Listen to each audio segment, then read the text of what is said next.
Hi everyone, welcome back to my channel. Today I'm going to be showing you a quick and easy way to make a bracelet that hopefully would fit you very well and be very comfortable. So I'm going to be showing you how to make stretch bracelets today, which are so easy. You literally just need stretch cording, and then you also need crimp tubes and the beads of your choice. So I'm going to start by showing you the stretch elastic that I use. It's just stretchy, and this stuff is very thin. This is 0.5 millimeter, so I do double it up when using it. But if you got 0.7 millimeter, I think that would work very well also. So then, other than using this, you also will need crimp tubes. So I'm using Darice Silver crimp tubes, and these are kind of cylindrical. And then you only need one of those for this project if you're making one bracelet. And then of course you need a crimping tool. So on here you'll see that there is sort of just an oval shape and then two V sort of shapes there, and those all come in handy. And then when stringing, I find it very helpful to use these mini bead bugs, and what they are is I'll bring over one that I have strung onto my thread, and it kind of is like a spring, and it keeps that thread from going out, slipping out, which means that your beads won't fall right off your thread, which came in really handy. So I'll also show you these gorgeous beads that I found. So these are agate beads, and these are from Hobby Lobby, and it's so affordable. The prices on strands of beads there, you get 30 agate beads, and these are 6 millimeter for $3.99, and Color Gallery will go, this is Bead Treasures, will go on sale 50% off, so I just got these for $2, and I really love them, and you can make a quick and easy bracelet. Let's say you like chunkier bracelets more though, they also give this same variety of beautiful colors in agate in 8 millimeter beads also, and that one is $4.99 regularly.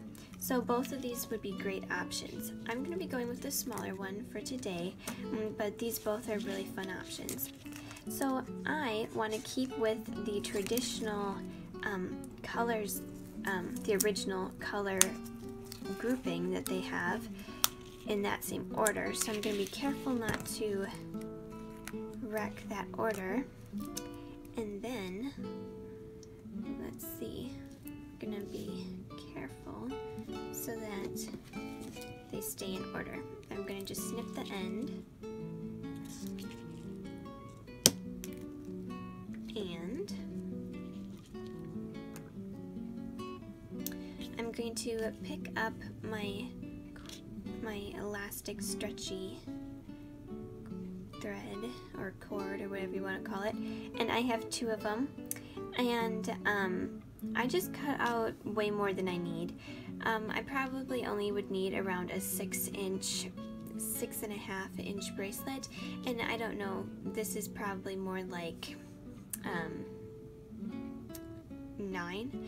I just really like to go overboard because sometimes I've gone like almost pretty exact, and then when you're crimping and everything, it's nice to have a little bit sticking out of the crimp tube, which I'll show you how you do that later, but it can just be a little irritating if you ended up cutting it too short. So I just cut out quite a bit more than I need.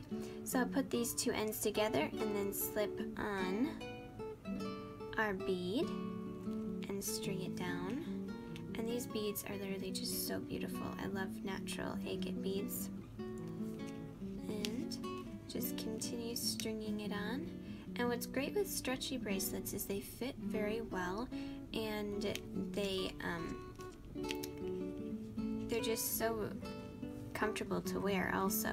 And I think that this one had an indent, so I'm going to skip that one and then go on. And something I didn't mention that I may have to pause this video and show you is that you may want to have some see-through 15-0 beads, and you can buy those from Hobby Lobby also, just because you might want to put those right next to the crimp tube instead of having your natural gem beads right up against those crimp tubes. That could scratch them. So it this would be very, very easy, and it still is, but when you have the two threads, it can be a little bit trickier. So now I'm just going to continue stringing all of these on, and then I'll come back when they're all strung on and show you what the next step is. Okay, so for my size of bracelet, I used all of the beads except for 4 of them. Those 4 I decided not to use. So at this point, I'm going to show you these. This is the 15-0 glass seed bead crystal, so these are see-through, and you're just going to want to take out, that's close on the camera, isn't it? You're going to just take out 2 of those beads, and you're going to use those for right next to the crimp tube.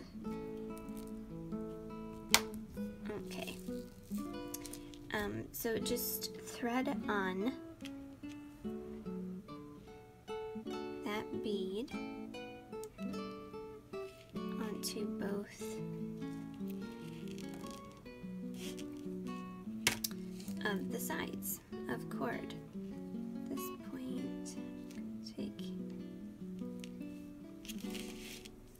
this side and thread on glass 15-0 also. So at this point, we can get the other items that we need for this bracelet out here.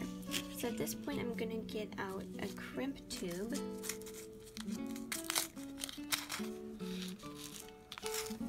You just need one, which is crazy. Oop, they're rolling away. You just need one. And now at this point, you can take that off the end, and you can thread on the crimp tube onto one side of the bracelet,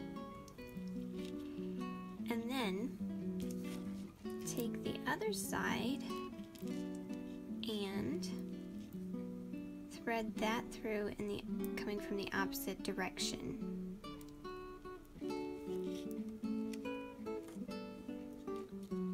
So you have them crossing, one going in one direction and the other one going in the other direction, coming out of the crimp tube. So at this point, I would hold that, and you're going to start by going into the farthest back compartment on the crimp plier and just squishing that crimp tube. That squishes it into a V. At that point, it's squished so that there's a little V created, and at that point, with the little indent in the middle, you're going to go to the farthest out one, and you're going to basically fold that metal onto itself. Make sure that you don't have any of the glass seed bead in that crimp plier. And then you're going to want to squeeze that tight, and then I like to just take the very tip of my tool and just give it an extra little squeeze. Okay, so at that point you have your crimp tube. At this point, kind of give it a tug because it's better for it to break now than when you're trying to wear it. That looks good. And you have it. There's your bracelet. So this is super cute, very fast and easy. So basically, when looking at your crimp tube and your crimp pliers, what you do is you take your crimp tube and put it in this farthest back compartment, or this one depending on how big your crimp tube is. When you push it down, it turns your crimp tube into a V shape. And then you're going to take that crimp tube once it's formed into that, I'm gonna say, I wonder what shape I could say, maybe a C shape, and then you're going to take that C, and instead of having it lay sideways, you're going to put it upright, and then you're going to put that onto this groove right here that's just an oval, and that will squish it down so that the C shape gets compressed into just a regular flat bit. So it has like a little fold in it, and when you squish it down, the two points on the C shape touch each other, and then the whole thing goes flat. So that's how a crimp tube works, and I really love these bracelets, and they're so fun and quick and easy to wear. So thank you so much for watching this video. I hope you enjoyed this fast and easy project. Bye.